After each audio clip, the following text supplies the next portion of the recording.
Hello guys, അങ്ങനെ നമ്മുടെ മഴത്തോരു മുമ്പേ പുതിയ പ്രൊമോയിൽ എന്തൊക്കെയാണ് സംഭവിക്കുന്നത്? നമ്മുടെ രേവതിക്കുട്ടി നമ്മുടെ ഗ്രേസം ആന്റിയോടും മാമച്ചൻ അങ്കിളിനോടും പറയുകയാണ്, ഇന്ന് എന്റെ അച്ഛനും മുത്തശ്ശനും എന്നെ കാണാൻ വരുന്നുണ്ട് എന്ന് പറയുകയാണ്. എന്നിട്ട് രേവതിക്കുട്ടി ഭയങ്കര ഹാപ്പി ആയിട്ടൊക്കെ ഇരിക്കുന്നുണ്ടേ. അപ്പൊ നമ്മുടെ മാമച്ചനും ഗ്രേസും ഒക്കെ ഭയങ്കര ടെൻഷൻ, എന്തിനാണ് അവർ വീണ്ടും വരുന്നത് എന്നുള്ള രീതിയിൽ.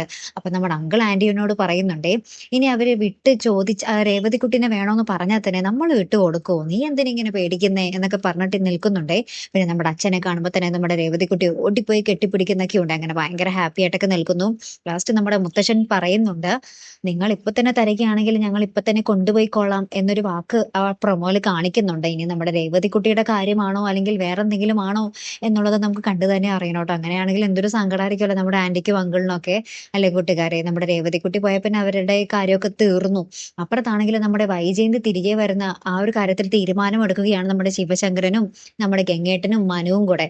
അപ്പൊ നമ്മുടെ ശിവശങ്കരൻ പറയുന്നുണ്ട്, വൈജ ഒരിക്കലും ആ വീട്ടിലേക്ക് പോകില്ല എന്നാണ് പറയുന്നത്. നമ്മൾ എന്തെങ്കിലും ഈ ഒരു കാര്യത്തിൽ തീരുമാനമെടുത്തേ മതിയാകൂ എന്ന് നമ്മുടെ ഗംഗേട്ടനോട് പറയുവാണ്. അപ്പൊ ഗംഗേട്ടൻ പറയുന്നുണ്ട്, അവളുടെ വാശി ആരുടെ അടുത്താ, അലീനയ്ക്ക് മുന്നിൽ അവള് പഠിച്ചോളും എന്ന് നമ്മുടെ വൈജയന്തിനെ പറ്റി പറയുന്നുണ്ടേ.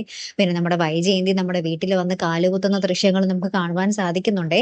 ബാലചന്ദ്രന്റെ വീട്ടിലേക്കാട്ടോ, അതായത് സാധനങ്ങളൊക്കെ എടുത്തുകൊണ്ട് പോകണമല്ലോ, അതിനുവേണ്ടി ആയിരിക്കും. എന്താണ് പ്ലാൻ എന്നുള്ളത് കണ്ടു തന്നെ അറിയണേ. കാത്തിരിക്കാട്ടോ. അപ്പൊ അടുത്തൊരു വീഡിയോയുമായി വരുന്നത് വരയ്ക്കും ഗുഡ് ബൈ.